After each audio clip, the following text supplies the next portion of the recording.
Good evening, everyone. Thank you all so much for being here. My name is Tommy, and I'm a portrait and travel photographer, for those of you that don't know me. Thank you all so much for being here. This is the first time that I'm doing a photographic live demonstration here. We've got quite a few cameras around, which is very scary. I'm going to introduce you to a few people first, but let me tell you what we're doing today. We're going to be doing 5 ways to use one softbox. So we're trying to recreate one of my most popular videos on YouTube. And I thought for the first one that maybe I should cover and try the video that has that's been the most popular on my YouTube channel. So let me introduce you. So first of all, in the background, we've got Joe. Joe is our beautiful model today. You might recognize Joe from a few of my videos before. And we've also got Graham. Graham here to my left. Graham is going to be affiliating and doing all of the comments, and he's going to be making sure that the stream's going relatively well, smooth as possible. Have we got anyone? We've got loads of people here. Okay, good. Okay, good. Loads of people on. All from around the world: New York, Canada, Brazil, Beirut, loads of places. Amazing. Do you know what? I was really worried that that I was going to have no one watching here. You know, I don't think I told you. My nan this morning, she says, "Oh, I'll be watching Tom," but that's only because EastEnders is not on tonight, so that's only why I'm going to tune in. It's the best night then. I know. It's the best night. I know. I intentionally didn't realise. Okay, right. Nerves out. I'm just going to pretend I'm doing it to everyone in the room. We've got Cassie at the background. My sister Cassie. She's going to be vision mixing. She's cutting to all the different cameras. We've got Mr. Michael Mowbray over on this camera. We've got Dan on this camera, and we've got Steve on this camera. We've got Kaylee, who's hiding over here. She's our beautiful makeup artist. She might pop in at some point to touch up on some of the makeup. But yeah, guys, if you have any questions at all, first of all, can you hear me? I should have said that probably earlier, a bit earlier. If you can hear me, if you can see me, okay, then just let us know in the comments. Graham can also, with his special fancy laptop, he can actually bring comments on screen. So as and when they come in, Graham, if there's anything you want to jump in, just jump in and let me know. I'll be watching. For full disclosure, tonight's stream will be sponsored by Pixapro. So tonight we're going to be using the Pixapro City 300. This is my newest strobe that I've used recently. It's my last YouTube video, we did a review on this. Joe was actually in that video as well, and it's a really great light. One of the reasons why I wanted to use this light in particular tonight is because in my previous original video where I did this pre-recorded, a lot of comments were from people saying you probably only achieved those shots because you were using a really expensive 600-watt strobe, and that obviously isn't the case. So to prove them wrong, we're going to be using a smaller strobe, a more affordable strobe, to show you that you can achieve these results even with a cheaper strobe. So let's get straight into it, because I don't want to hold this up. I don't want to kind of bore anyone. So we're going to be doing 5 different ways to use one softbox. The softbox we're going to be using, Graham, can I actually ask you to get that ready for me? So the softbox we're going to be using today is the 150 centimeter easy open softbox, again by Pixapro. This is a great softbox. It's one of my go-to softboxes. I use it all the time when I'm in studio controlled environments. It's not too big, it's not too small, and it gives me a lovely, beautiful light. It's, I think if you're thinking of getting a softbox, maybe you have around the 60 centimeter and you want to progress maybe up to a much more bigger softbox, then I would totally recommend this 150. I use it all the time. So can I ask you to mount that for me, Graham? And let me just see. We've got Andy Holmes. Bring me on screen, Graham. Oh, I'm busy, mate, at the moment. He's busy at the moment. He's multitasking.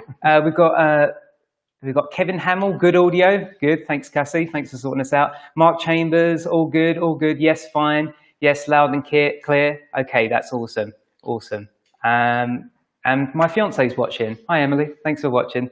My nan hasn't commented yet. What's that about? Maybe she can't actually.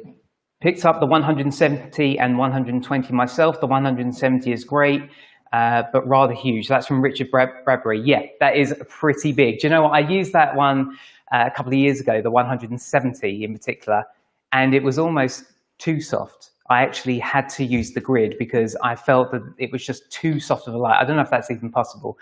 Right, let's get into it. Okay, so we're using the 150. We're going to start with our first setup. We're going to go for a classic 45-degree angle. This is my go-to. I love this.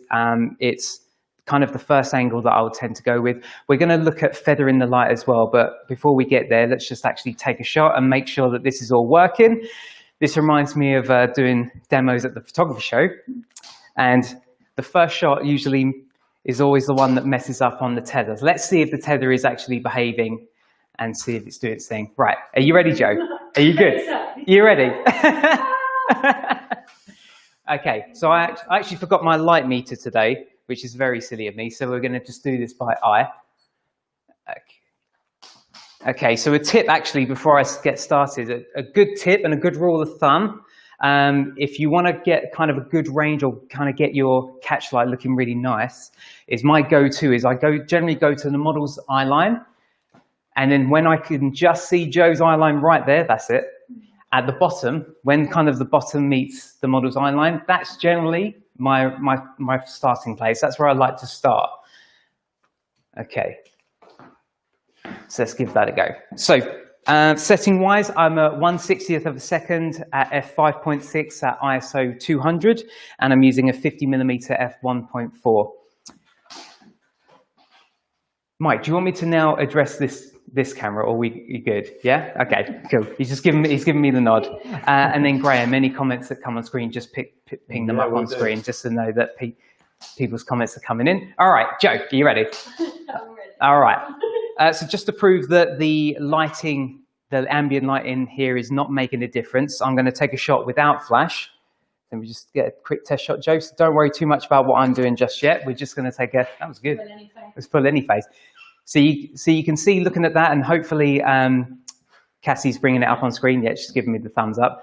So you can see, you can hardly see Joe. So even with all the lighting in here, it's not really making a difference to our exposure. So that means that anything you do see tonight will only be influenced by this one light source. All right.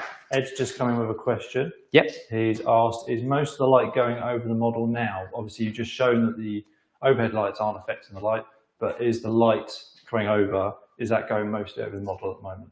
So at the moment, yeah, we can see, we probably haven't got the angle here, but we have got the model light on, obviously. We have got the model light on, yes, and it is covering, so it's pretty much hitting Joe pretty much dead center. We are going to, in a moment, feather that light and show you the difference between having it straight onto the model, which is what I guess most people would throw the light on and start with. But when you actually feather the light, it's actually when you get a much better quality of light. And that's when you just angle it off of the model. But we'll get there. Good question, Ed. Okay. Let's give it a go, Joe. Okay, so I'm at 1/8 power. Let's give this a go. Actually, Joe, can you actually flip your knees so that they're towards Graham for me? That's it. Lovely. Okay, really nice. Okay, so this is just going to be square on to Joe, so we're not feathering it. We're just going to get a light and see what this looks like straight out. Okay, hold that, Joe. Lovely, hold that. Okay, just see that come in. Okay, can everyone see that at home, Cass? Yep. Yep, okay. Okay, not bad for a first go. Okay, so that's at the roughly 45-degree angle. Fairly nice light, but I much prefer the quality of light when you feather the light, when you move it just off of center. So let's see what happens when we do that, if we compare the two. So I'm literally just going to pull it this way.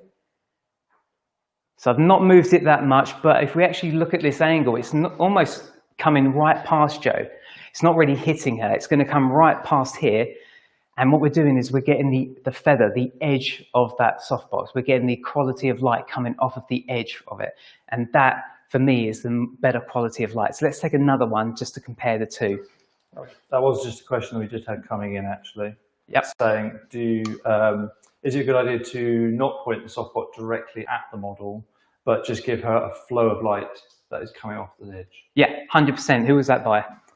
Salmon. I thought they're pronouncing that right. Salmon. Yeah. Salmon as if. 100%. Yeah. I guess most people, and yeah, fair enough. I did it at the start. I would just always go dead center and not really change. I maybe would change the height, but not really changed the angle in which it's looking at the model at. But now it is something I always do. I don't know about you, Graham. Do you always tend to feather your light as well? Well, I tend to do a lot of newborns and babies and stuff like that, which we want the softer light. Yeah. And for me, definitely using feathered light is a lot less softer. You don't get those hot spots on the on the nose and the forehead. Yeah. So I instantly every day feather my light. 100%. So we'll take a shot now, and then we can compare those two shots. Okay, same again, Joe. So I'm not changing the settings. We're going to keep everything the same and look at the differences. Lovely, Joe. Okay, so if we see the difference there, Cass, if you're seeing that, one of the things that I'm seeing straight away is actually the quality of light on the background. So the good thing about doing this is not only are you getting the softer edge of the light, but you're also moving that light further away from the backdrop, which effectively is making the backdrop a little bit darker, which actually I like, because then that means that Joe's going to stand out even more, if that makes sense. So we'll take a few more, because I want to show you guys how I kind of interact and talk to a model, and then we'll start to think about moving on to our next setup. And cool. But I'm fairly happy with the exposure, actually. Let me zoom in. So I don't know if you can, again, Cass, if you're showing everyone at home. So I want you guys to pay attention to the catch light. Look at the position. Look exactly where it is. If you can see, it's almost looks like a half moon shape. We're only seeing half of it at the top there, but that, for me personally, it's my sweet spot. That's where I like to have the catch light. If it was any lower, we'd obviously see more of the catch light, but for me, the shadows wouldn't fall as naturally. So just to show you an example, if I was to pull this right down, and then Eric's just asking what power is the flash on at the moment? The power of the flash is on 1/8 power. 1/8 power. So I've still got plenty of room to bring this up to full power if I needed to, but I don't need to, which is great about the City 300. It's being able to keep up with me. I mean, you can hear as soon as we take a shot, when it beeps and it's ready for the next shot. It's pretty quick at 1/8 power. So let me take another shot now. We've lowered the angle of the light, and this is where you can really see the difference in having the angle at that eye level that we said earlier. So if I take another shot now, so we can compare all three. Lovely, Joe. Have you looking towards me this time? Hold that. Lovely. Okay, so you can see the difference there. For me, that just feels it almost feels too artificial. You can see the quality of light, the bulk of it is almost sitting Joe here. And I don't like that. I want it to be much, much higher. Again, if we zoom in, we can see the catch light, we can see more of the catch light in the eye, but that isn't my sweet spot. There we go. So if we compare the two, I'm going to remember the keyboard shortcut that Graham taught me earlier. You select both and then it's N? N, yeah. Yeah, got it. Go. Okay. So we can see the difference there, how when it's much lower, it's hitting more of Joe's arm rather than a bit higher up. Ideally, I'd probably like to try and go even higher, but I'm a little bit limited on the space here. Let me see how high I can go. Someone as if has just come back again and asked, first of all, says thanks for asking your first question, but what's the difference between using a softbox for these kind of for these kind of shots compared to a beauty dish? So why are we using a softbox rather than a beauty dish? Obviously, apart from the title of the video is how to use a softbox. Of course, yeah. But what's the difference between a softbox and a beauty dish? Of course, yeah. Yeah, we'll briefly talk about that. So well, first of all, you would never feather a beauty dish. Beauty dishes is designed that you would hit the model directly front on, because of the design of the beauty dish is obviously that dish in the center.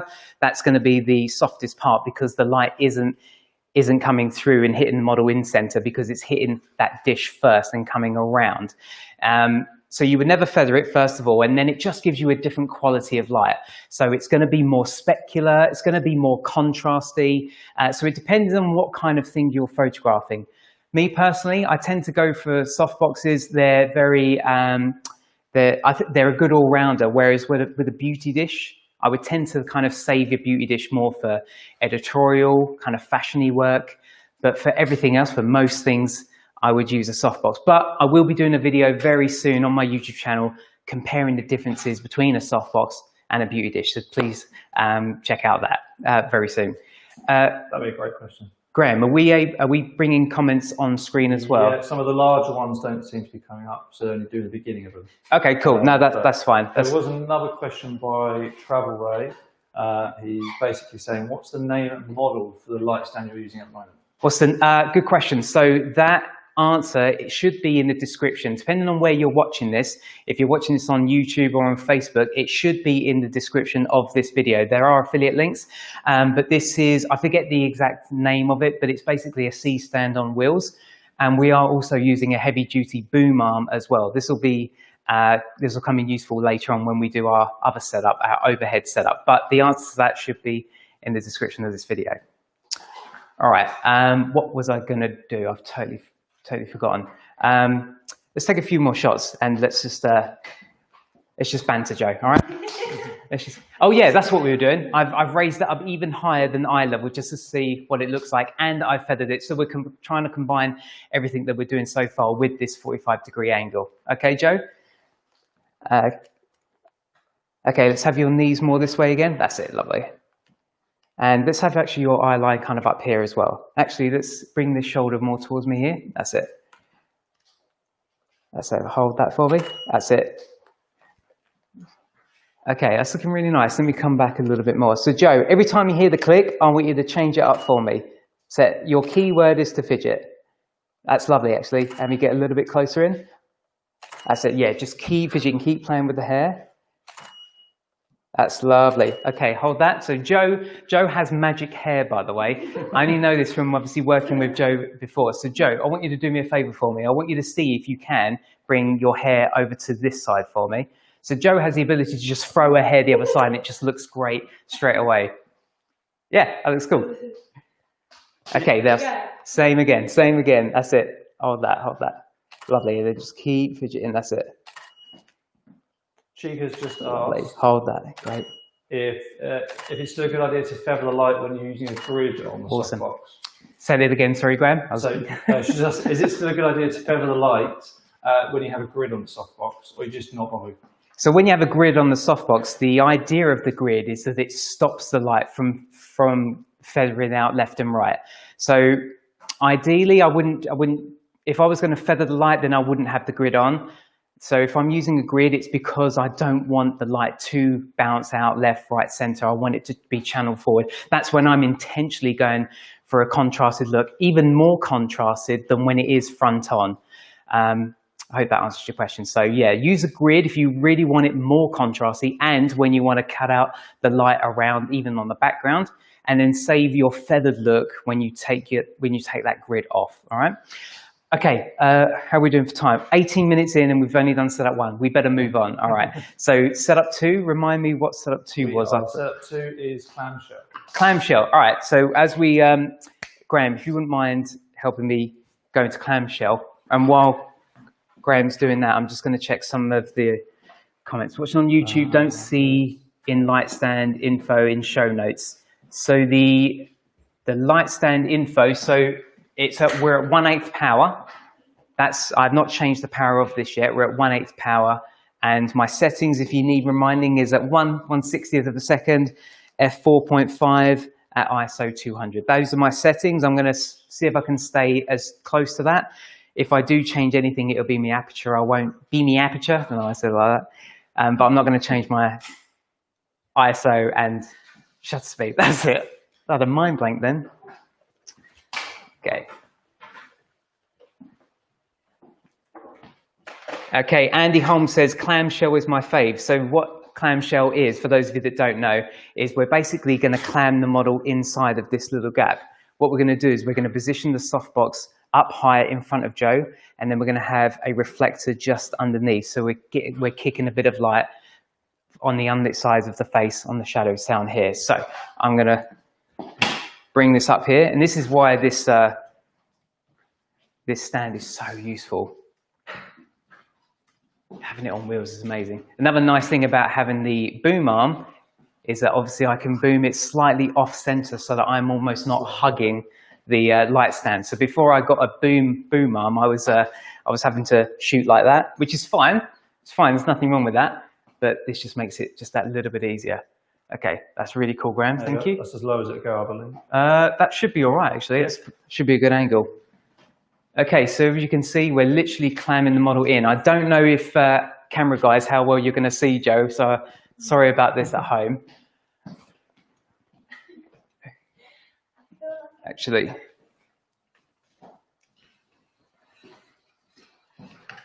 just going to bring this down and then move it this way. So the beauty of live is that me and Mike would usually cut all this stuff out so that we can get to the good bit. Or usually I'm moving in a slow motion because we usually film in slow motion. So this is what you're getting for live. We should do it now. We should do it live. I should do it now. Just pretend that I'm. Just put some music in the background as well. Like I usually go with a. By the way, yeah, all the music, as long as it has oohs and ahs in it, then it's usually a track that I'll pick. I'm a sucker for oohs and ahs. Yeah. Rohit's just asked, does the smaller the size of the Octabox need different setup, like distances from the model or the placing of the light if you're using a smaller softbox? Yes, that's a great question. Who's that from? Rohit, I believe that's how you pronounce it. Rohit. So that's a great question, Rohit. So when it comes to softbox size, yes, that will affect the quality of light. However, there is a cheat. If you want to make your softbox appear larger or have a softer quality of light, then if you can, try and park your softbox as close as you can to the model.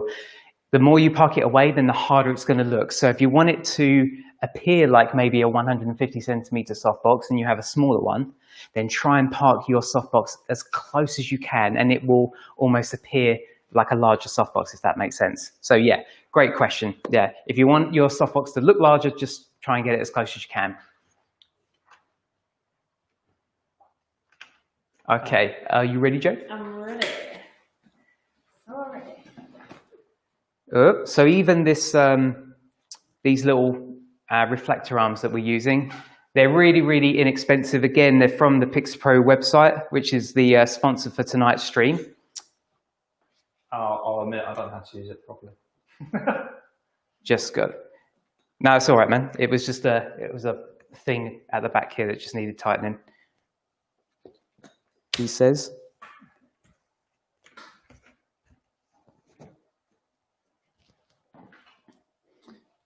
Okay. I'm just going to put that there. Yeah. All right, so we're going to take a shot so you can see. We've literally clammed Joe in there. Don't know if you can see Joe. There she is. Yeah. So I feel like An oyster? An oyster? I think so. We'll go with it. We'll go with it. I'm a pearl. You're a pearl oyster. All right, so we're going to take a test shot. I didn't bring my light meter, so we're just going to do it by eye. Because not a lot of people use light meters, and a lot of people don't like to use light meters, but I kind of like to use them just because I'm a little bit nerdy like that. But let me take a test shot and let's just see how this looks. All right, hold that there, Joe. Lovely. All right, okay. Well, that's way too bright. But it's a good quality of light. I can tell it will be a good quality of light once I just dial my settings down. So let's just try bringing that down. Same again, Joe. Lovely. That's actually a very nice. poignant time. So Theodore's just asked a question and asked us, do you believe the brand of your lighting affects the quality? I really don't think it does. I really don't think it does. I think if you handed me a 90 centimeter softbox from any brand, I don't think you would see much of a difference. I really don't think so. What the question you should be asking yourself is what size softbox, for example, you need and what kind of quality it's going to give you. That should be more of the question you should be asking yourself. So it's obviously down to affordability and it's obviously down to what you prefer. I personally prefer to use PixPro. I think they're really affordable, and I think for what you're getting, I think they make really great products. And if it's not doing what I need it to do, then it's not the right maybe choice of softbox size or type of light. So yeah, it really doesn't matter. This is just my opinion. So it's whatever you can afford and obviously what you prefer. That is it basically. All right. So I'm just going to tweak my settings just one more time. So now I'm just going to drop down from, I know I said I wouldn't change my ISO, but I'm doing it anyway. So I'm going from ISO 200 to 100. That's awesome. Hold that, Joe. Lovely. Okay, so you can see just how lovely and soft this light is now compared to maybe our first setup. And that's obviously because of the direction of light. So when it was at 45-degree angle, we had a bit of shadow coming down here. When it's obviously in front, we're obviously getting a nice filled light, but we're also using the reflector as well. And the reflectors are so inexpensive. I've had this one for about 10 years. I've had this reflector for 10 years and I still use it even today. And as a show of good measure, let's actually take this out. I'm going to take another shot just to show you how much of a difference this reflector is making. So we're going to do the exact same, Joe. Oh, that's all right. So we had, left hand up here. That's it. Yeah, hold that. Lovely. Same again. All right, and if we compare the two, we'll take one. We'll take one more. we had a bit of a dirt face there. It's all good, Joe. No worries. Everyone gets a free one. We'll do one more. We'll do one more. We'll do one more. That's it. That felt good. That one felt good. Okay, yeah, we'll compare those. That's all good. It's all good. We'll compare those. So we go there and yeah. So you can see the difference with and without a reflector makes. I mean, looking at that, maybe the one with the reflector was a little bit too hot, but that's just me being picky. But you get the idea. You can see the difference that reflector is making. So it does make quite a tremendous difference when you use a reflector and when you don't. So that is setup 2. That is clamshell lighting. Was there any comments before we kind of move the only difference away? here was there was one question asked: would you use how would you cope with this setup if someone was wearing glasses? Is there any tips or tricks you got there for glass wearers? If you guys have seen one of my recent videos before, Hannah Cousins will tell you this. It can be difficult, but you can work around it. So the reason why I mentioned Hannah is because in one of my videos, I did a social distancing photo shoot. In fact, Stephen on the camera over here was also involved in that as well. So you can actually hear in the video, she was like, "I will not be defeated by the glass." She did a bit of a song. And the only way around it really is just raise the softbox a little bit higher, just so you can kind of avoid those reflections in. It's obviously there's a compromise there though, obviously, because of how you raise it, then the more shadows you're going to get underneath the chin, they're going to be more prominent. So it's just a compromise. If they want to wear glasses, sometimes I will suggest they take them off just so that they can get an even better quality of light, but totally appreciate that some people prefer to keep them on. So in that case, you just raise the height of your softbox a little bit higher so the angle kind of misses the reflections in the glasses, if that makes sense. All right. All good? All good. Emily's just said, your missus has said that the broadcast has paused. So if anyone else is getting a pause broadcast, then let us know. Oh, okay. She's the only one that has said that. And maybe maybe the Wi-Fi in my house is broken already. Alex has just said as well, a little tip is obviously tilting the glasses as well. Can also work, which I know you said it in the past. That Alex? Alex Bunyan. Alex Bunyan. Hey, Alex. Yeah, also a great tip as well. Thanks for joining us on the live stream. No one else has mentioned that it's paused. No one else mentioned? All right, it's just the Wi-Fi at my house then. Bloody talk. Cool. All right. I think we'll move on to the next setup then. So that's setup 2, and that's clamshell lighting. Setup 3 was backlit. Okay. So we're going to move this around actually behind Joe. So Joe, if you actually come off the seat and then bring yourself forward a touch, we're actually going to position this light directly behind you. So if you bring your stool towards me, that's all right. But you can stand. You can stand for this one. And she's done. Take a chair with you. That's it. Come this way. That's it. Cool. Perfect. So while we're waiting for Graham to very kindly move my light for me, we can compare at the moment the images that we've taken so far. Let's actually take that one off. Yeah. How close do you want this to Joe? Ideally, so we want to get this as close as possible because then it looks like it will take up more of my screen in my camera. So if we can get this as close as possible, and then we've got probably room to bring it down a little bit more, Graham. Yep. As low as it will go. You can lean back on it. So that is literally a couple of inches away. Yeah, no, that's back. cool. Yeah. I don't think it can go any lower. Can it not? Okay. No, that's probably fine, actually. Yeah. By the way, we're tethering on for this live stream so that you guys can obviously see at home. Tethering is something that I do all the time. It's really helpful, not just for me, but it's actually also helpful for the model and obviously Joe as well. So actually, Joe, if I can put you on the spot, as a model, how useful is tethering to have to reference? Do you enjoy having it there as a reference? Do you like? Yeah, I do actually. I don't know if you actually noticed me earlier, but when you do say you want to do a similar shot, you can always look back for reference, and it's easy to forget what pose you've just done, so you can have a look. If you like something, then you can try and recreate that. And then likewise, if you think you try something and then you think it works well, but you can see maybe to change it up a bit, so it is useful. That's cool. That's cool. No, I mean, I use it all the time. I think it's so helpful. And also the model, like if I take like a series of maybe 20 images, and then if I'm trying to move to another setup, that's generally the time I might invite the model to come over to look at the images, have a look through my Lightroom catalog, and then they can like the ones they like, or P the ones, as we say, because P's for pics, the shortcut. We could P that one. Yeah, just make sure they know it's P for pic. P for pic, yeah, not anything else. Don't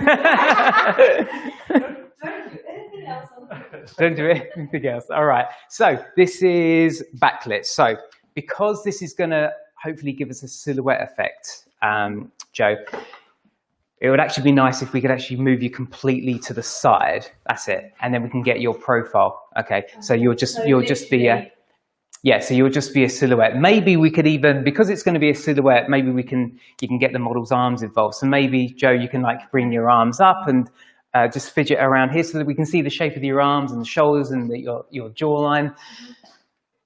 Let's take a few shots and just see how it... Okay, let's see how we get on. Okay. Whilst you're taking those, Tommy, Ray's just asked, is there a difference between using an opt box and a rectangular box? Are there certain limitations? I mean, if there's a size difference, obviously, but obviously the major difference, in my opinion, is the shape of the catch light that's created on the image. Oh, sorry. Mowbray gave me a weird look. No. Yeah, so it would be the catch light in the eyes. So obviously a rectangular one's going to obviously give you that shape. So personally, I tend to use modifiers that are either octagonal or circular. I don't really use rectangular ones. That's just me being really picky. There's nothing wrong with them. It's, again, just a personal thing. But me personally, I like the octagonal shape, or a beauty dish, which is round in the catch light in the eyes. All right? Yep, sounds good. Okay, so looking at this, it looks really nice. I'm probably going to bring down the settings once more. I can't go down on my ISO, so I'm just going to increase my aperture. Let's try 6.3. We went from 4.5 to 6.3. See if we can make this even darker. Okay, Joe, that's awesome. Chin up, hold that. Lovely. Okay, obviously you can see the softbox around, like you can see the edge, but that doesn't really bother me because I know that it's something that I could easily manipulate in Photoshop later. But let's see if we can try and fill the whole frame. What we could even do is I could swap my lens out to 100mm. I'll give you that, mate. Thank you. Okay, so I'm now on 100mm macro Canon. Let's try and get the same thing again. Okay, this is much better. Hold that, Joe. Lovely. Every time you hear the click, I want you to just fidget, and let's just get a few of these in the bag. That's lovely. Hold that, hold that. Actually, maybe ruffle your hair a little bit as well. That's lovely. I'm going to come back even more. Sorry, boys, just for a couple of shots. Sheldon's just asked, does it matter if you shoot your model at a wider focal length or a tighter focal length? Lovely. Thanks, Joe. So do I shoot... Does it matter if you shoot at different focal lengths? What difference? Obviously, you just changed focal length just then. Yes. What is the difference between going from a wider to a more telephoto? Well, if we're talking portraits in particular, then I don't often. If it was a headshot, then I wouldn't go wider than 50mm. That's me personally, because then you start to introduce barrel distortion, and it doesn't look very flattering on the model. So if I was to take a shot, I'll tell you what, we'll save it for the next setup, only because we're doing a backlit one at the moment. But in the next setup, we'll do a shot at 50mm, and then we'll flip it out to 100mm, and you'll be able to see the difference and how that changes the models, or the perspective of the image, the composition of the image, and the perspective of it as well. So when I'm doing headshots, then I would say anything between, I would actually say 85 all the way up to maybe 200mm. Now, I was using a 50mm for the first two setups, but I wasn't shooting like a really tight headshot. If I was doing that, then I would be using maybe a 100mm focal length. I'm also using a 50mm tonight as well, just so that you can see how the light is also hitting our background as well. I should mention that the background is made by Gravity Backgrounds. It's probably the only thing that isn't Pixapro here. However, Pixapro are a redistributor of Gravity Backgrounds, so you can still purchase some of their backgrounds directly from their website, but everything else has been pretty much Pixapro products, obviously apart from the lenses and the camera. But good question. We'll save it for the next setup, and then I can better show that demonstration. If anyone does have any other comments as well, if you have just tuned in, welcome. Thank you for joining us. We're doing 5 ways to use one softbox, which is a popular video on my YouTube channel, and we're trying to do it here live. And we're on setup. That was setup 3. 36 minutes in. I think we're doing all right for time. Cool. Before we move on, what was the settings used for the backlit? For the backlit, yeah, great question. So I didn't actually change the settings on the background. I changed the settings on my camera instead. So I could have done one of two things. I could have changed the settings on my camera, or I could have changed the settings on the flash unit itself. See, the thing with aperture is not only can you change the exposure on your camera, but it also changes how bright or how dark the flash is as well. So it's kind of a trick. If you don't want to kind of go over to your flash and turn it up and down, maybe you don't have a trigger like this. Maybe it's an older trigger like I used to use back in the day, and where you'd have to go over to the flash itself and turn it down. So you can, if you like, turn down the brightness of the flash without touching the flash. You could change your aperture when you close it down. When you close the aperture down, you're also closing down the power of the light. So that's a little tip there for you. Certainly something when I go traveling, I do as well. If I need more power out of my light, I will actually open up my aperture if I need to. Just a little tip there. All good, Graham? All good, that sounds good. Amazing. Right, we're going to move on to... Everyone's saying thank you and thank for the tips and advice. It's going well. Awesome, awesome. It's going well, I think. What was set up for? Was it overhead? Overhead.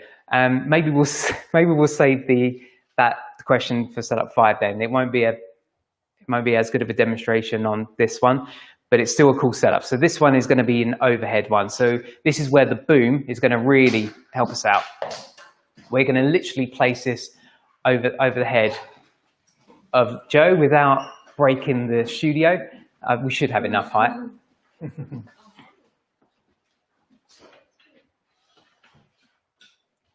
This is Kaylee, everyone. Kaylee's our wonderful makeup artist tonight. Let's have a look at.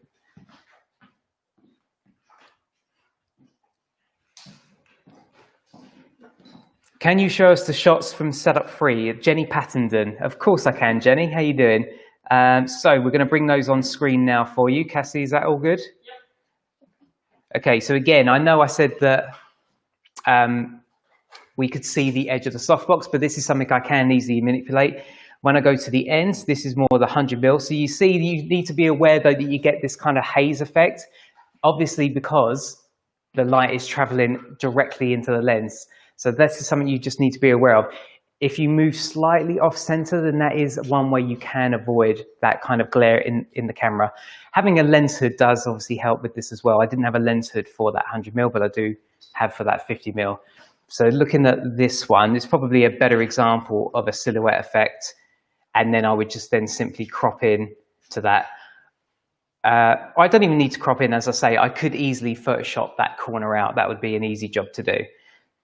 Generally, black and whites look good with this silhouette effect as well. All right, we are. I just realised why you're asking here.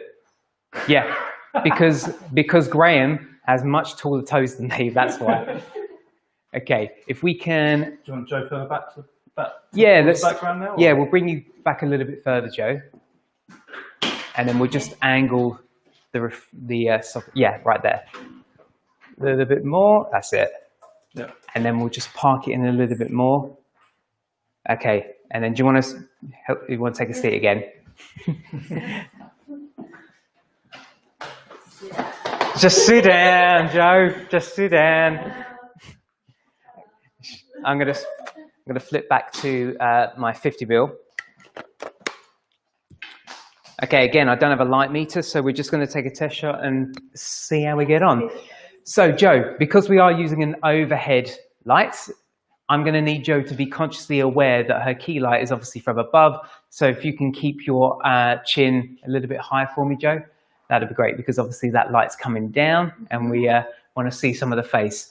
We'll show her before and after what it would look like if Joe just kind of looked forward or looked up. But first of all, we'll have you kind of more up, more. That's it. Let's take a test shot. Oh, actually, sorry. I'm just going to bring this up a little bit just so it's clearing my shot a little bit more.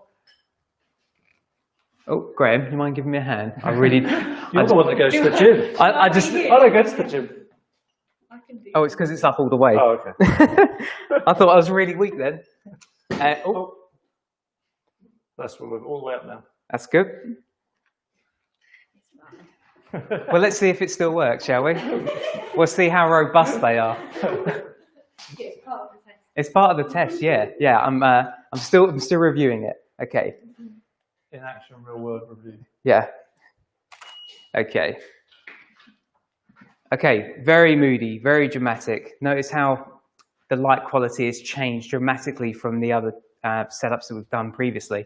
And notice how, again, because it's coming from above, Joe consciously needs to keep her chin up so that we can obviously see her face, because if she didn't, then it would be even more in shadow. So we can go even more fancy with this, because I think it will lend itself. So if you want to move your arms a little bit more, you know, don't be afraid to... That's it.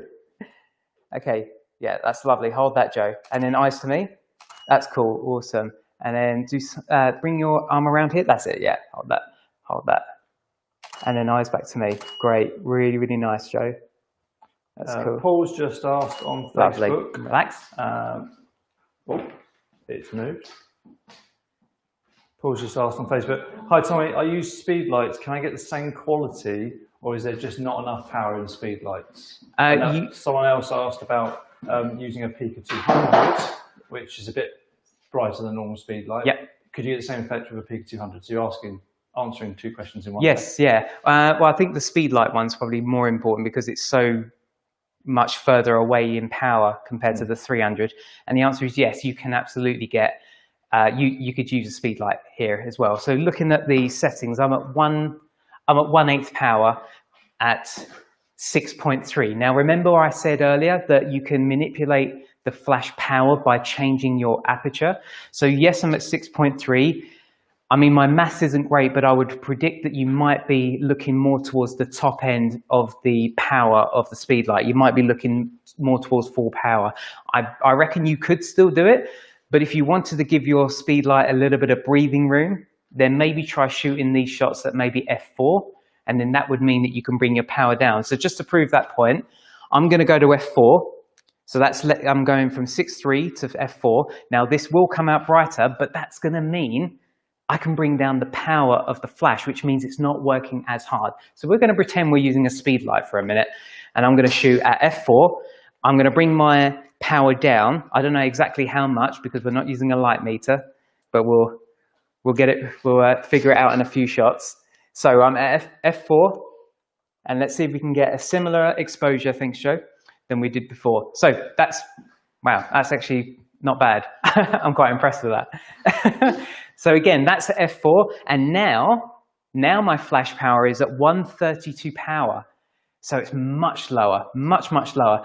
A speed light would definitely be able to handle this. I'm almost confident it would. And a Pika 200, obviously it will be able to handle that as well. Pika 200, place somewhere in the middle. Speedlight, then a Pika 200, then a City 300 Pro.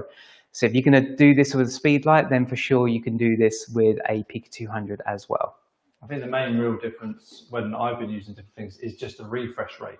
So if you're doing action and stuff like that, that's when you're going to really notice the difference. Oh yeah, it's the speed between it. 100%, yeah. As I say, so if you were shooting at full power, obviously any flash at full power is going to need 1 or 2 seconds recycle time, but speed lights may even need longer if they're running on AA batteries. So yeah, recycle time is a big thing as well. Yeah. The last thing you want is to take 5 shots and every other shot is one that's lit and one that isn't. It really does throw you off. So maybe you want to consider something like a Pika 200 first, going from a speed light. And if you want to improve that, because I believe, not 100% sure, but I believe that a Pika 200 is the same power as maybe 4 or 5 speed lights in one. Not 100% sure on that, but it's certainly obviously more power than a speed light. So think about maybe one of those two as your next purchase to upgrade from a speed light. All right. Cool. All good? Simon's just asked, as a quick thing as we're doing this, yeah. What other extra safety precautions are required for doing overhead lights? Apart from making sure you don't hit the ceiling. Making sure you don't hit the ceiling, making sure you have someone who's taller than you. Having this counterweight here is obviously super important as well. That's obviously going to help counterbalance it. Now, as I said earlier, I am using a heavy duty boom arm. So you can use other boom arms, but this one's a heavy duty one. And this one just gives me even more satisfaction that everything's gonna hold it. It's gonna be fine. I've had this. Yeah, you're fine, Joe. You're fine. We'll find out. We'll find out. We'll slowly loosen it off and test how strong it is. Yeah. So having a heavy duty boom arm, having this sandbags to counterweight it is going to be a good precaution to have if you're doing overhead. If you're using obviously a smaller softbox and maybe a speed light, then obviously that is less weight, but you still regardless don't want it falling on your model. So the more if you have like a 600 watt strobe, if you start investing in getting even bigger strobe, then why chance having a 600 watt strobe that's that expensive on something as flimsy as a cheaper boom arm? So pay the extra, and the same with the stand as well. Pay the extra for a decent light stand if you've spent a lot of money on your strobe. At the end of the day, the stands and stuff like that will last a very long time. 100%, yeah. These will be built to last forever. The C stands holding the backdrop up, they'll last forever. All the links to the stands, the normal C stands and the ones on wheels, they'll be in the description below. So do check those out if you want to pick one of those up. All the links should be in the description. Right, I'm just going to cover a question because Ray's asked a couple of times. Go on, Ray. It's just that with the setup work, with a softbox, with an external flash instead of continuous light, we are actually using external flash. We're not using continuous light. It's just the model light that's on there. So I just wanted to cover that up, that we are actually using a flash, not the model. That's right. Model yeah. I mean, you could use continuous lighting to shoot this. The continuous lighting may be even heavier though. That's something you have to bear in mind. There's the beauty of external or these strobes is that they are lightweight, but they obviously carry a punch, but continuous light may be even heavier. So definitely get the stronger boom arm. Cool. All good? All good. So the other thing is what someone asked a little while ago, what was the difference between this and the clamshell? Would you use a reflector with this kind of shot as well? Yeah, do you know what? Let's do it. Let's see what it looks. I wasn't planning to do this, but let's bring the reflector in. Actually, yeah, I totally forgot to use this one. So this is a reflector that some of you might not have used before. This is as the name suggests, it's a curved reflector, and we've spoken about the catch light in the eyes and how I'm particular of a certain catch light in the eyes. What's great about this curved reflector is, again, the catch light that it gives, obviously underneath the eyes. Because of the shape, it gives us a much more organic look. So we'll take a shot with and without. It might be better suited for a clamshell. We might very quickly sneak back to the clamshell just so I can show you the difference between a normal reflector and when we use this awesome curved reflector. So let's see if we can take a shot with this overhead. And then if it gives us the look we want, then great. If not, then we can maybe sneak back to the clamshell one, just so I can show you the catch light in the eye on this one. Okay, so folks at home, that's, if you're looking at the cut to the screen, that's what we got now. That is without a reflector. Now we're going to take a shot with this curved reflector. If we can, yeah, something similar. But though the beauty of using the curved reflector now is Jo might not, we will take a test shot, but she might not need to look up as much because she now has some light bouncing up at her. So we'll have a play with it and see what we get. We're testing on the spot here. Testing on the spot. I like it. Okay, Jo, same again. 1, 2, 3. Lovely. Great. And once more, looking this way. Gavin's just asked, and here whilst you're taking those photographs, is the softbox Nice. in front, behind, or in line with your model? Once more, sorry, Graham.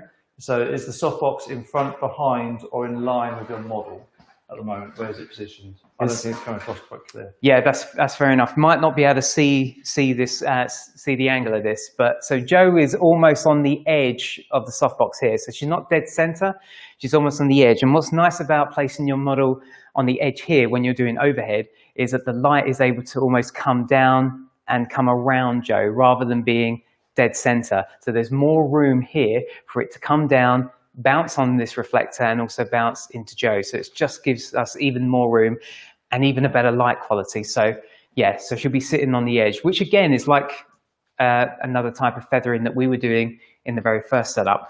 And if we look at the cut to the screencast, we can see the difference when we use that curve reflector or just any reflector in general. This will be the same. If we compare the two, so we can see the difference when we use that reflector and when we don't. Now again, I want you to make note of the light position. Because of the position, it's not really hitting the background, which is why we're getting such a really dark background. Almost like a black backdrop, even though, as you can see here, it's a grey backdrop. This is a nice little feature if you want to almost change the colour of your backdrop, is that you don't necessarily need to just change out the backdrop colour. You can just tweak your light and make it look dark without having to tweak too much. So that's quite a cool experiment. That was a really good question. Who was that by? I can't remember now. I can scroll back through the channel. Do you know what, I had a message this morning, Graham. I don't know if I told you this. It was a guy called Mark, and he said, "Oh, will you be doing the live stream, or will it stay on YouTube afterwards?" And I said, "Yeah, it will still stay on." He was like, "Oh, good, because I'm going out with the wife tonight. Maybe I'll stream it over dinner." Over dinner, yeah. And he said, "I actually thought it was last night." He said, "I actually sent the kids to bed early just so I could have the TV and I could watch it. And then I realised at 10 past when nothing happened that it's Wednesday." That's 100% something I would do. Yeah. Definitely put the kids to bed early. There's something on TV, or something on at 7 o'clock. Yeah, I love, yeah. Oh, I gotta go do something. I love Mark's commitment with that. Just sending the kids off to bed. Cool. Let's actually, I want to do one more clamshell. I'm looking at the time. Is this set up 4? This is set up 4, so we're still at 1 to go. We're still, okay. I want to, Graham, if we can move the light back to clamshell, because I just want to really quickly show the folks at home the catch light when it's in the position I'd like it to be, to really show this off. This is where height pays off. And having it on wheels as well. Yeah. So we'll clear Jo, and then we can screen.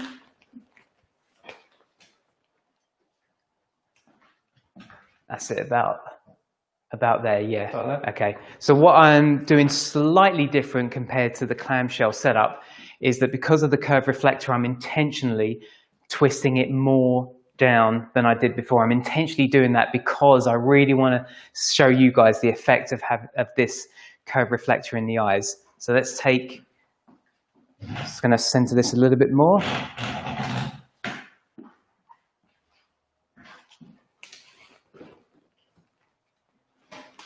Okay. And I might even bring the height up on this just so we can really see the difference between that first clamshell setup we did and this one. Cool. Ray's just asked a question which I can quickly answer. Thanks for that. We're referring to our other question. how much of a difference would it make if the two lights at the back were off?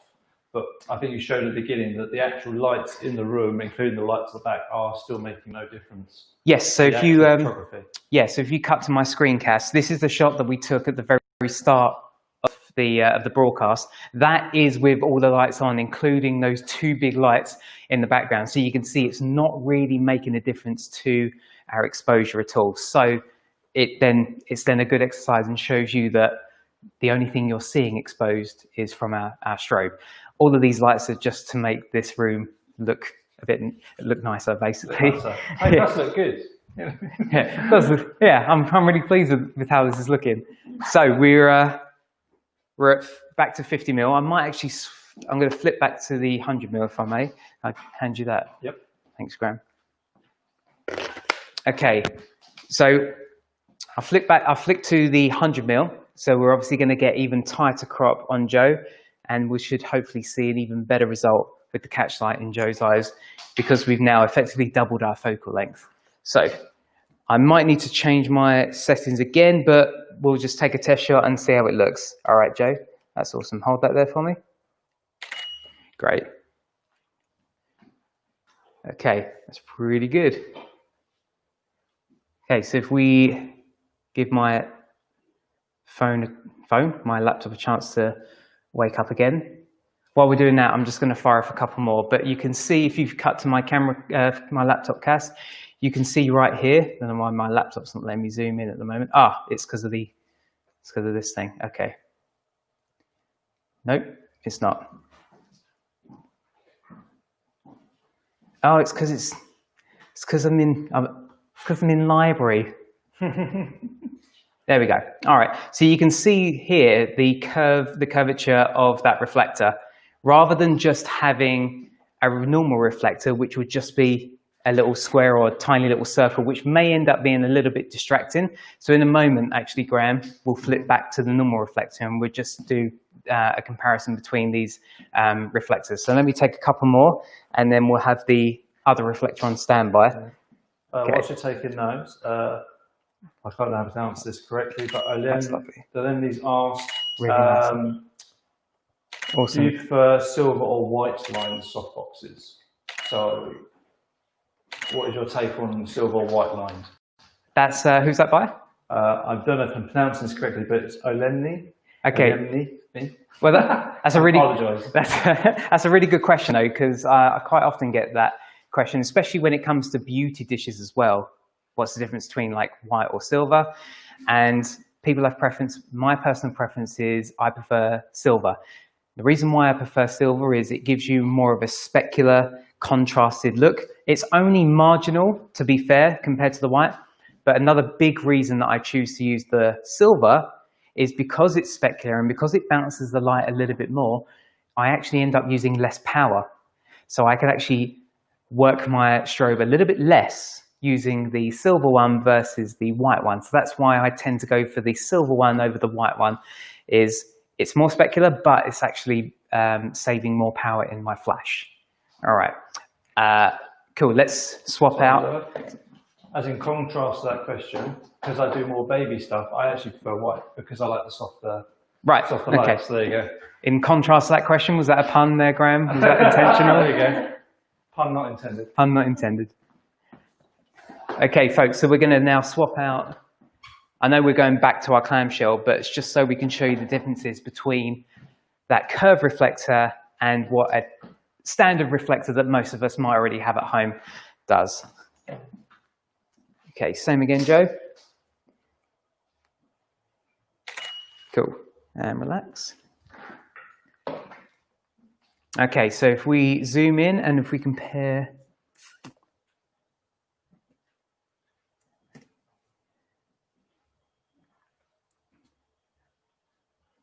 Whoops.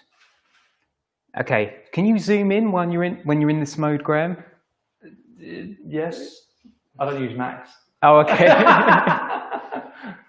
But yeah, you should be able to zoom in. If you zoom beforehand and then do the end button, maybe that's it.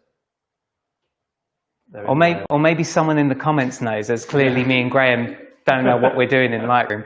But I can show you between these two. So here, you can see the difference between the catch light between this one and this one. So you can see that's our standard reflector, and that's using our curved reflector. To be honest, going from the live stream, it's probably better to flick between the two anyway. Actually, yeah, that's a good shout, yeah. So you can see here it almost gives a little bit more sparkle to Joe's eye. It adds, you know, the catch light is obviously larger, which looks, in my opinion, even better, rather than just that standard little reflector that we got in that last shot there, where it's kind of that shape. It's that rectangular shape. I already said that I didn't like that kind of shape because I preferred something a bit more octagonal or circular. Cool. Monica's just asked, before we move on to the last setup, if you had a lens that's 18 to 200 mil, would it work the same as an 85 mil prime lens, or would you need to change settings, or what's better? It's all down to the capability of the lens itself. So forgive me, I've not used the 18 to 200. If anyone else in the room knows the aperture of that 18 to 200, it might be an f4. It's a 5.6 or something at the top. Yeah. So, I mean, it's all down to the aperture of the lens itself. So I was shooting those shots there at f4. So you could potentially get, I mean, if it was f4 or 5, even if it was 5.6, yes, you could still get away with it. Obviously, you would have slightly less depth of field, assuming it did start at 4 or 5.6. You would just have slightly less depth of field. In all honesty, though, it's all about the light quality. You're going to notice a difference in the light quality versus a slight difference in that aperture change. So yes, 100% you can get away with using that 18 to 200. You would actually, you know, unlike me, you would have focal length to actually play with here as well. I only have this prime focal length, but you would potentially have more focal length to play with, assuming your aperture could do what I'm doing right here, if that makes sense. Cool. And Stanley's just asked, can you get the same effect with a normal speed light, but without a softbox? How important is a softbox?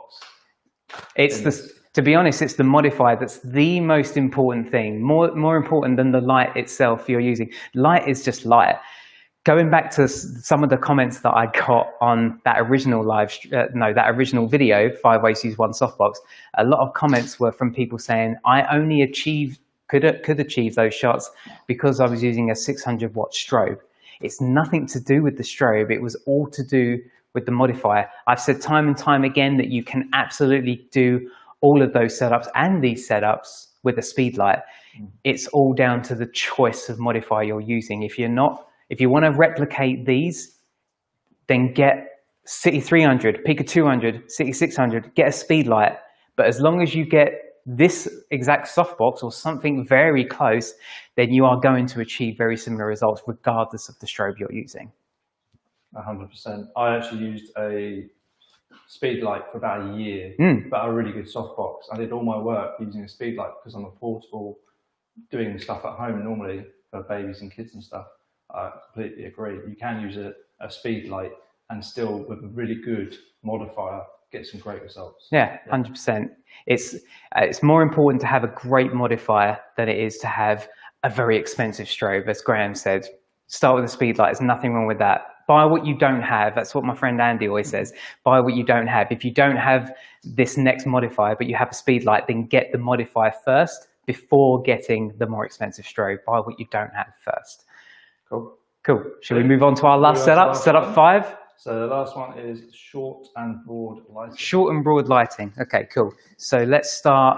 Do you want a reflector for this? We'll remove the reflector and we'll bring this down. Okay, and we're going to be wheeling this around a little bit, but first we're going to start with a broad light. Actually, we'll start with the broad light. Okay, so when people refer to broad and short lights, it's all to do with the angle in which the model is looking at the camera on. Broad and short lighting doesn't work if the model is facing you directly. It's only when the model is at a slight angle. So we're going to move Jo so she's at a slight angle this way. That's it. And then we're going to light her broadly. So that just means broadly means that most of the light is hitting Jo's face. Short lighting is where less of the light is hitting Joe's face. So broad lighting will be mostly hitting her face here, and short lighting will be over this side. Does Mike want to go? Swap over. Yeah. We can't see Joe. We need to see Joe. So we're going to flip it this way. So we're going to, yeah, that's cool. Sorry, Mike. All right, so we'll start with our broad light.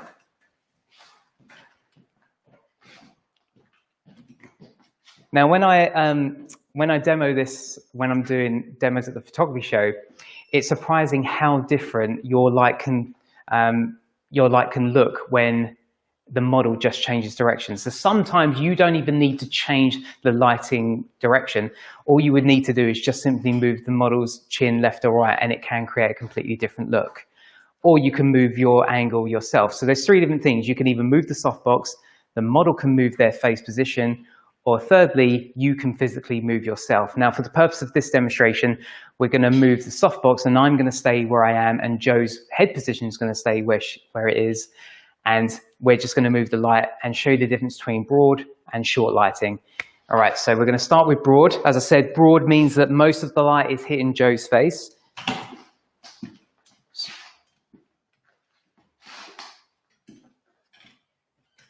Okay, I think we'll start it about there. Okay, I'm actually going to bring it back a little bit more.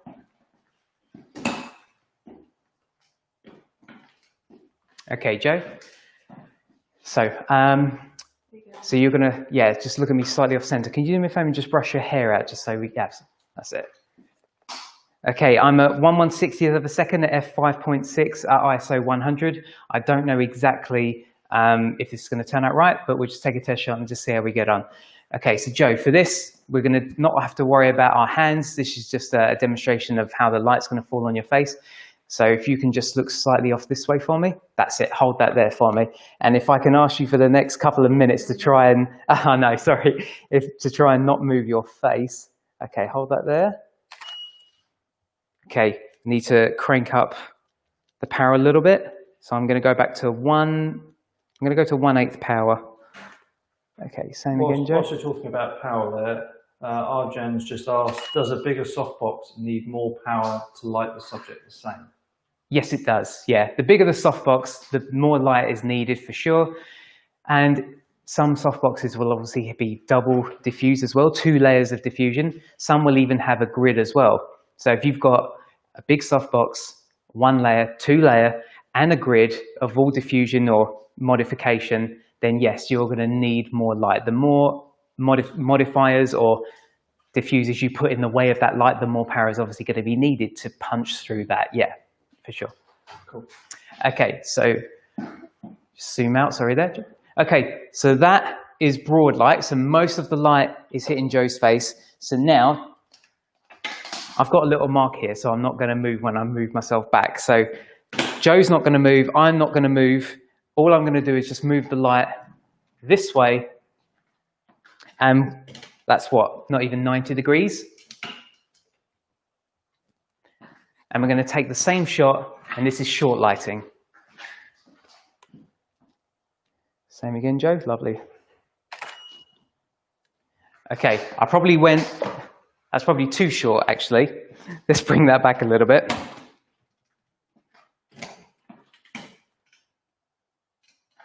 So we only need to make these tiny little movements in lighting to create a different result. Lovely. And again, it's probably a little bit too short again. I just really wanted to go for a dramatic look, Joe, sorry. Just lost your eyes. Where are they gone? Okay, same again, 1, 2, 3. Okay, so if we compare that with this one.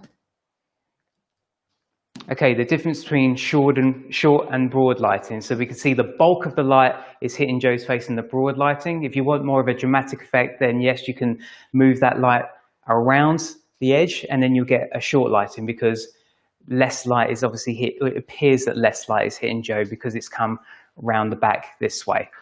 So that's all of our 5 setups. Do we have any I was just going to quickly say, would you use a reflector in this setup? If Yeah. you're using broad lighting. He always likes to keep me on my toes, so yeah, absolutely. We can definitely. I've seen all your videos. So we can definitely add another reflector into this setup. Again, here we're doing it in the opposite side of Joe. Oh, and Sheldon's just reminded us if we can quickly show the difference in focal lengths as well. Yes, great. Absolutely, definitely. Let me do this. We'll do this one first, and then we'll.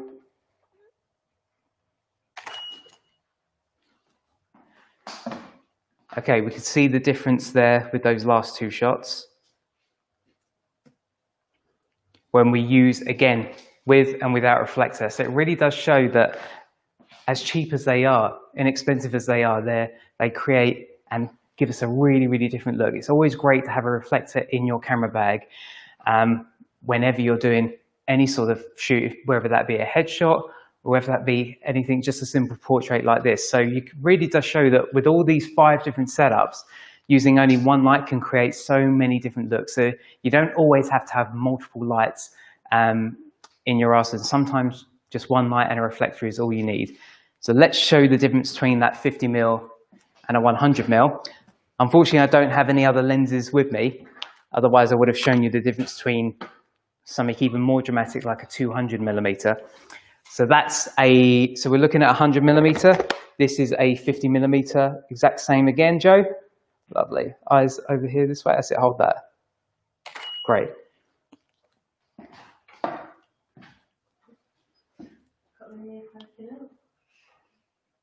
So AdYoung153 has just asked, could you tell us the program you're using for tethering? What's that, sorry? The program we're using for tethering.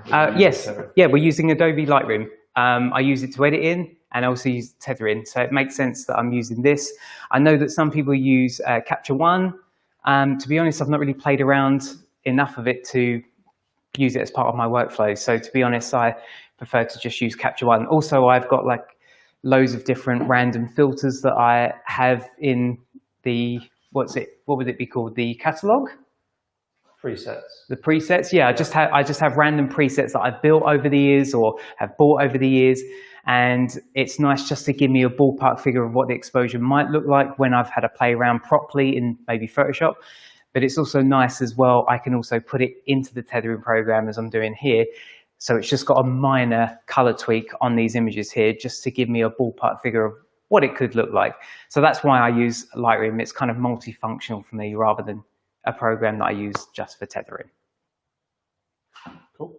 Cool. Are we showing the difference between the two? Oh, yes. It's on screen now. It's on screen now. So that's the difference between a 100mm. Yeah, let's do that one again, Joe. So we'll bring the hair back and we'll try and copy the first one, just so the hair's not influencing people. That's it. Hold that there for me. 1, 2, 3. Lovely. So we can see the difference between the 100mm and the 50mm.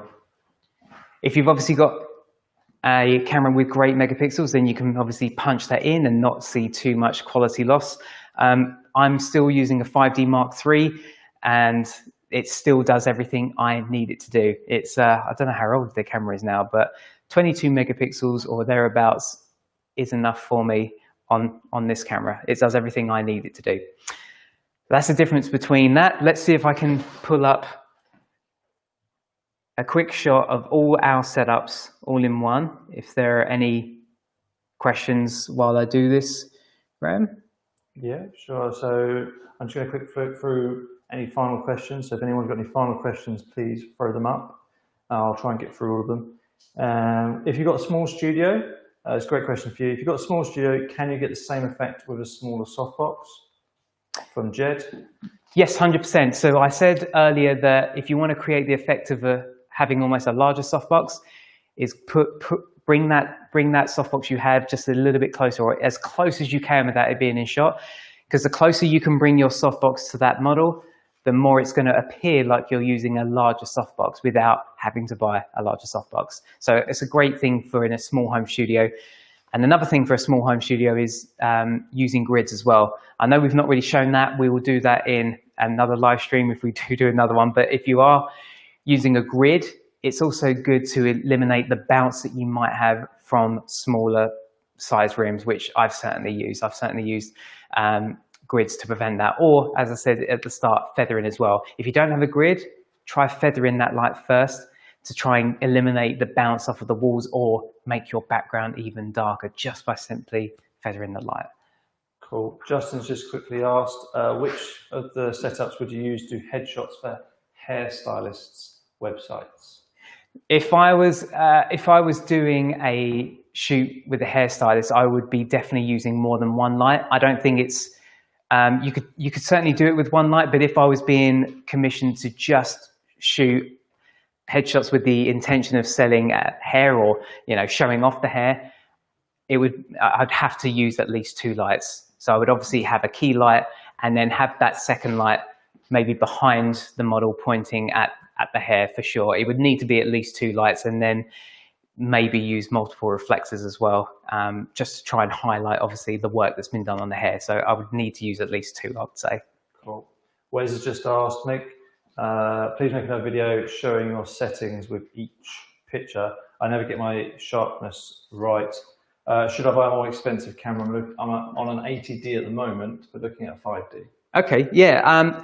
There might be a simple fix, and that's a video that's also on my YouTube channel. And as you have a DSLR, maybe the image sensor and the focal plane sensor are not aligning, and maybe it needs to be calibrated. Maybe you need to perform some lens calibration. This is a piece of software called Focal, F-O-C-A-L. Maybe give this a go, and that could be why your sharpness is being a bit off slightly. Go and find it on my YouTube channel, and you can do this from the convenience of your own home. You don't have to send it away, and you can calibrate your lens to your specific body. Give that a go. If that doesn't work, then maybe you need to take it to a camera repair shop. Maybe they'll do an even deeper kind of calibration on it as well. Maybe it would need that. But if not, then give us a message, a DM on Instagram, and I'll be happy to help you out further. Yeah, the 80D is quite a sharp camera, so it might be something not quite right there. Yeah. Another question's just come in. Are we going to be doing a tutorial on how we made this live stream? I've liked everything I've seen before. It's more, it's like anything I've ever seen before. Well, thank you very much. Who was that from? That's from Sheldon. From Sheldon. Yeah, Sheldon, yeah, you read my mind. Of course I'm going to do a behind the scenes on how this is all put together. I'm nerding out right now of how we're able to do all this. We are 100% going to do that. And I think that is a good spot to, I'm looking at the time and we need to get out of the studio soon. So I think that's a good time to bring this live stream to a close. And I'm going to introduce you to everyone. So I want to just say thank you to Graham over here. Graham obviously moderating the comments and has been assisting me. We've had Joe in the background model beautifully for us. If you want to swing that camera around, Michael Mowbray, we've got Kaylee, makeup artist over here. And we've got Stephen, who's been on camera as well. Stephen, if you want to now swing your camera to Mr. Michael Mowbray, the legend that is Mowbray. We have Dan as well. He's been helping us with behind the scenes and filming, and he's brought some extra gear that really saved us. And then lastly, at the back of the room, we have Miss Cassie Reynolds. She has been vision mixing and doing all the cutting and all of that good stuff. Without all of these guys, this would not be possible. So thank you all so much, guys. And I really hope you enjoyed this live stream. Please give it a thumbs up or a share or a subscribe if you haven't already done so. But that's about it from me. Thanks ever so much for watching, guys. We'll see you soon. Cheers.